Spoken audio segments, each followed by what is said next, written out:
রাউজানে শুরু হয়েছে বৈশাখী মেলা। রাউজান কলেজ মাঠে 10 দিন ব্যাপী চলবে বৈশাখী মেলা। কারা কারা এসেছেন কমেন্টে জানাবেন। এখন দুপুরের সময় বাদ খেয়ে অনেকে আসতেছে বা বিকালে হলে আসবে।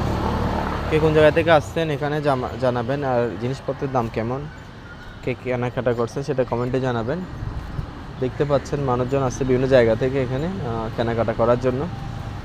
10 দিন ব্যাপী চলবে। এখনও বৃহস্পতিবার থেকে শুরু হয়েছে, আজকে হচ্ছে শুক্রবার, 2 দিন। আজকে শনিবার, 3 দিন চলছে। আরও কিন্তু চলবে রাউজান সরকারি কলেজ মাঠে। দেখতে পাচ্ছেন ব্যবস্থা ভাই, ভালো আছেন তো? তো মেলার কি অবস্থা এখন? এটা তো 10 দিন চলবে মনে হয়। কয়টা থেকে কয়টা পর্যন্ত? এটা আপনার সর্বোচ্চ 7টা পর্যন্ত। মানে 7টা পর্যন্ত, মানে সরকারি যে নিয়ম নির্দেশ মেনে করতেছেন এখানে। আচ্ছা আচ্ছা, এমনি দোকানপাট করছে মনে হয় না?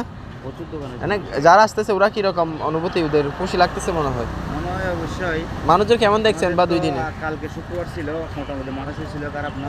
আমাদের রাইড বিনোদন মনে করেন দোলনা, নৌকা, তারপর আপনার ওই দোলনা, সিলভার, নৌকা। আচ্ছা আর হলো ড্রাগন, বিনোদনের মধ্যে সব কিছু আছে আমাদের। আচ্ছা, এখন আজকে মনে হয় 3 দিন, আজকে 3 দিন, আরও 1 সপ্তাহ চলবে। আর এক সপ্তাহ চলে। তাহলে আসতে পারবেন এখানে। আপনারা যদি বিকাল টাইমে আসেন সব কিছু এনজয় করতে পারবেন এই রাউজান সরকারি কলেজ মাঠের বৈশাখী মেলা।